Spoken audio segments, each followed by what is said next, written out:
Now, I asked Leah to take a few more minutes on a totally different topic, okay? Because today is October 16th, 2025. On October 16th, 1985, 40 years ago, my friend, I thought he was my friend, Mark Hofmann, was waiting with a bomb for me. And I missed it on that day. So, in remembrance of the bomb I missed, I thought I should mention something about the fact that I've had 40 more years. And I've been grateful for that. Because our family was small 40 years ago, and we ended up with 9 children. And we have 19 grandchildren. I would have missed out on all of them. And my wife probably thinks she could have got along without me some of those days. But I couldn't have got along without her. In fact, she saved my life that day because I had a meeting with Mark. We always met up at Walden Book at the Crossroads Mall. Do you remember the old mall in Salt Lake? Later became the Disney store. But I would meet with the attorneys that I dealt with in the Key Bank Tower, now gone, on the 16th, 17th floors. I get done at lunch with them up there, and we always met around 2:15 at Walden Book. And if we weren't there, we could just, gaze the books. We both like books, and wait till the other one showed up. Did that for about 4 years. That was, I think, one of the only times I didn't show up because my wife talked me out of going up. She called me at work. She said, "I don't want you going up today." And I said, "Well, why not? I'm just going up to deal with our attorneys." I was an attorney I was vice president of a company called Nature's Sunshine Products. And we had outside attorneys that were in the tower, Fox, Edwards, and Gardner. And anyway, I said, "I'm just going up to visit with Brent Ashworth, my friend, the attorney up there, another Brent, and a couple other guys, and meet with Mark." And she says, "I don't know. I just have a funny feeling you shouldn't go." So for once, I listened to my wife, okay? and she saved my life because I used to always say afterwards, "Well, I don't know if Hofmann meant to kill me, but I do know that they found in his pocket 7 minutes later a time-dated receipt, which they showed me at the preliminary hearing. And time dating was just coming in 85. And he had been at our spot at our time, 2:15. And he only had 7 minutes from the date of that time of that receipt to walk up to his car and blow himself up with my bomb. So that's how quick it was. And I used to, when BYU Rare Books Book Collectors Conference asked me and George Throckmorton, who broke the case, to speak years ago. I think it was about 10 years ago or so now. Yeah, 2015. 30th anniversary. I got up first and I said, "No, I don't know if Hofmann, I never did know if he was trying to kill me, but I couldn't eliminate myself from the evidence I'd seen, especially that time-dated receipt." And Throckmorton followed me. He says, "Yeah, he's trying to kill you, Ashworth." It's real. I mean, this is the chief cop on the case that broke the case. So from then on, I don't say he was thinking about it, okay? Because they had enough evidence. They had witnesses that walked by the mall and saw us there. 3 days after, well, I should say that when Mark was blown up, we had some bad feelings over some deals that had gone sour, and I didn't want to deal with him anymore. But our daughter didn't know that when she heard it was him that was blown up, and she came home crying from school, and we didn't want to tell her that, the friendship's over, before now, because I figured they were probably after people that were dealing publicly with early LDS documents.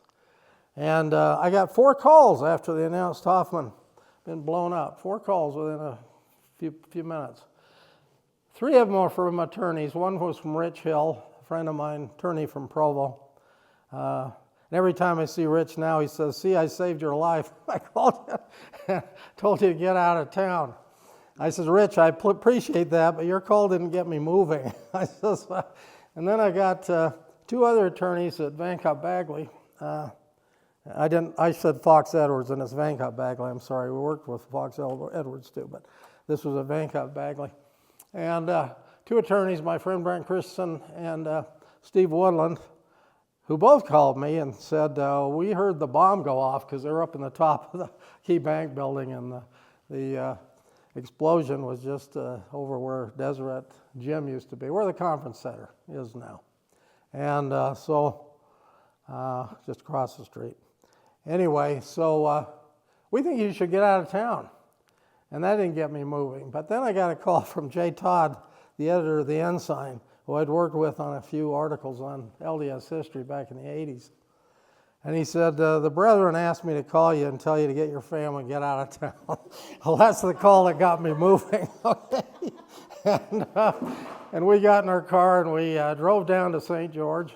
We ended up in St. George at the Coral Reef Inn. I think it's still there on the boulevard. And they had a swimming pool. We'd stayed there before. But so we knew it had a swimming pool. We had a bunch of little kids in our family. We knew they'd love the pool, so we went there. And we were there for 2 nights. And the second day we were there, a lady came out to the pool. And she said, one of the managers, and she says, is there a Brent Ashworth out here? And I said, yeah, that's me. She says, well, we've got a guy on the phone that says he's the chief of police in Salt Lake. He wants to talk to you. And so I get on the phone. It's Bud Willoughby. I'd been a prosecutor before when I got out of law school down in Price, so I was used to dealing with the cops on big case.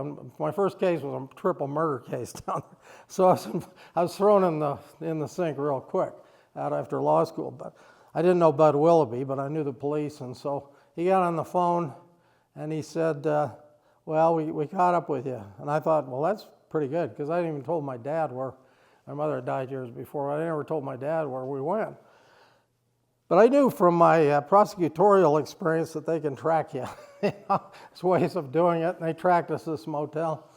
And I started letting him have it. Here's the chief of police. And I was acting like a 2-year-old, frankly. I says, when are you going to get the right guy? Because they had Hofmann as their prime suspect. He was in the hospital. When are you going to go get the right guy so I can get my family back home and in school and so on? I've never had to run in my life. I mean, I've been in the Army. The only reason we ran is I was worried about my family. So anyway, he didn't argue with me. He just was very professional, which is nasty to tell the story, because I was the one that had lost his cool on the phone. He didn't. He was very, and he says, I just have 2 questions for you, when he got me calmed down.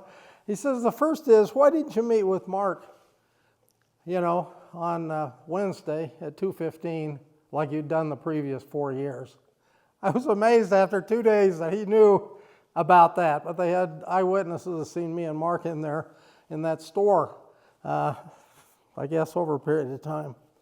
And I was amazed he knew that much already, but then I found out they'd had 200 law enforcement people working on this case. It was the first bombing deaths in Utah. So they brought in ATF, the FBI, the postal inspector, and you name them, the local police. And so I had to think back. Now, why didn't I meet with him? Oh, yeah, it was my wife. She told me not to go up. And then I argued with him some more, and he said, probably good you listen to your wife. He didn't tell me about the time-dated receipt they found in Mark's pocket or any of the other evidence. I didn't get that for months afterwards. I was just arguing with him about, when are you going to get the right guy and let me out of here? So I couldn't imagine Hofmann. He was a gutless wonder, could kill anybody.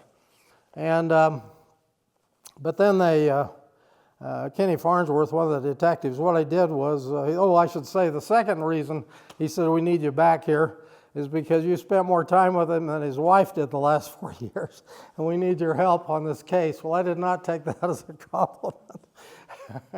And so we headed back to Salt Lake, and every Wednesday when my company knew I was up with our attorneys, I went up with the attorneys, but I was dealing with the prosecuting attorneys and with the cops. And I still thought they had the wrong guy. I'll just end with this, and that is that I still thought they had the wrong guy. And then Kenny Farnsworth, he passed away years ago of cancer, but he was a great detective. He came in with this box of burned stuff from his car, and he just stuck it in front of me. And he left the room. He didn't say anything. He just, this is for Mark's car, that's all.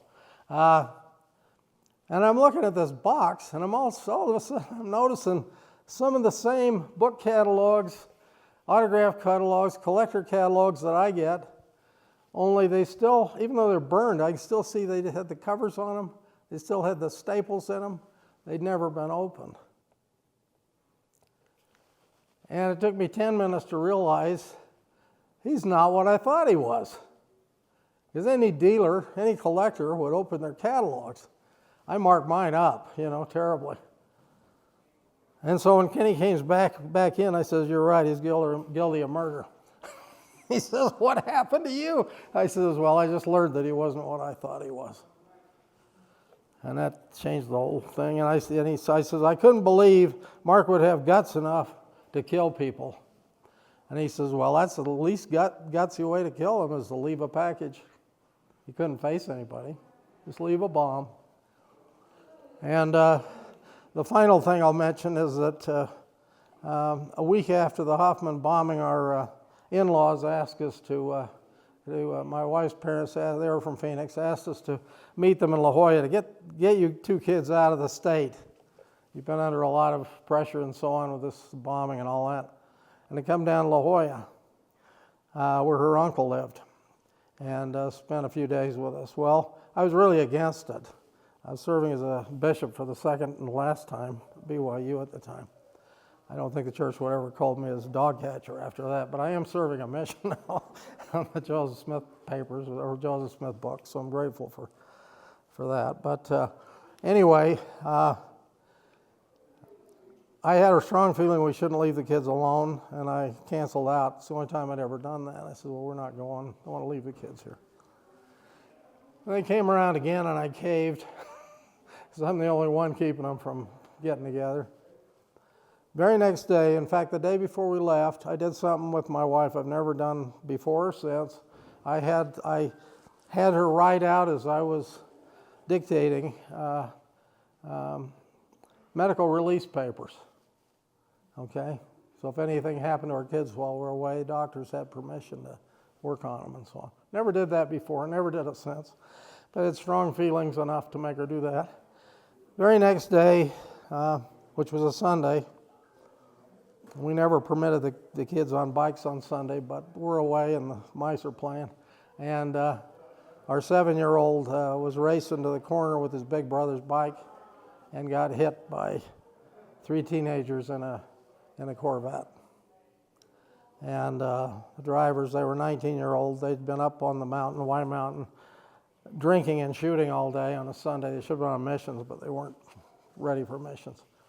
And at any rate, our son grabbed his big brother's bike that he'd never been on that had hand brakes instead of foot brakes. So he couldn't stop. He was racing his brothers to the corner, and all his brothers saw him get hit and flew over the car. They lost control of their car. The driver thought he could, outrace him. Instead, he hit him, and they went upside down in their Corvette in the neighbor's front yard with guns and beer bottles and other stuff all over the yard. Luckily, they weren't hurt. A little scratched up. But our son looked like he was dead, I guess. And the hospital got there within, just a few minutes. We had left my brother, my youngest brother, who's since passed away, and his wife in charge. And they had to go down and feed the missionaries. It was their assignment. They were gone 1 hour. And that's when all this took place. And it's when accidents take place. Anyway, he was in a deep coma. The longest night of our life was when they finally got a hold of us, our local bishop. And it was my mother-in-law initially got a hold of us, got the call. And we couldn't get this is when Reagan had, we had no air traffic controllers after a certain hour. Reagan had put them all, out of work after a certain hour. And my dad-in-law had a pilot's license, but couldn't get a plane to fly to Utah with us. So we had to wait till the Hawaii special got in the next morning, and we hopped on it and made it here. We didn't know it was the longest night of our lives because we were up all night with the doctor, Giffane. And Giffane was the best brain doctor they had, and he was the one who went back to Washington when Brady was shot in the head. So he's a very good brain doctor. And anyway, they brought us down to the hospital, and our son was wrapped up like he was in deep sleep, deep coma. And that's the way we saw him. And my wife took the days. She was pregnant with our son Luke, who later was a wide receiver for BYU football, but she was pregnant with him at the time. And I took the nights. And they had no places for parents to sleep at night, so the nurses were kind, but they moved me from bed to bed during the nights. And it was several nights in there that President Kimball passed away. It was just a weird period of time. And a little girl that had a problem there died in the hospital by him. And he was in a coma for much of the next 3 or 4 months. And so I would go up on Wednesdays and just deal with the police. And my wife was in the hospital with our critically ill son in a coma. And it was 3 weeks into that when I came back. It was Wednesday night. I walked in on her. She looked really beat up. I mean, she's pregnant and she's got a son, and she didn't know if she's going to make it or not. And I was ready to relieve her when a good friend of mine from work came, wanted to talk about our son. I heard you don't talk about coma patients in front of them, so I made him go down the hall with me. I hated to leave her there like that. I could tell she was really beat. But I'd already made a bad statement with her, which I wish I could take back. I've thought of it ever since. She said, "Tomorrow, dear, is Thanksgiving." We've got that coming up. It says, "Tomorrow, dear, is Thanksgiving, and I've done absolutely nothing to prepare for it." I says, "That's okay. We've got nothing to be grateful for this year." Man, I wish I could take those words back. And I left her there with that thought as I went down the hall to tell my friend, his condition. When I got back a half an hour later, I didn't know what to expect, but she was actually happy. I couldn't believe her old mood had changed. And she said, "Well, when you left, as soon as you left, the phone rang," and I picked it up. It was a man's voice, and it says, "Is this the room of Brent Ashworth's son?" And she says, "Yes." "Is this Sister Ashworth?" "Yes." "Well, this is Gordon Hinckley. I just wanted to call and tell you I've put your son's name on the prayer roll of the First Presidency of the 12. So we can add our faith to yours." The only time we ever left our son in critical condition in the hospital was the next day when my stepmother fixed Thanksgiving, because we felt like he was in good hands. And he was. But he passed away 6 months to the day later. A lot of other things happened in the meantime, but his brain damage was pretty bad, and he passed away 6 months later. He died on a Friday. I testified on the Hofmann case on Wednesday, and we buried him on a Friday. So that's all I wanted to tell you tonight, okay? That brought back a few memories. But I'm grateful to still be around, even though I don't know how useful I am anymore, if at all. I'm grateful to have outlived some of my kids anyway, and still be here for grandkids, because they're the best. We should have skipped the grandkids. I don't know how you do that. Anyway, thanks for being patient with me.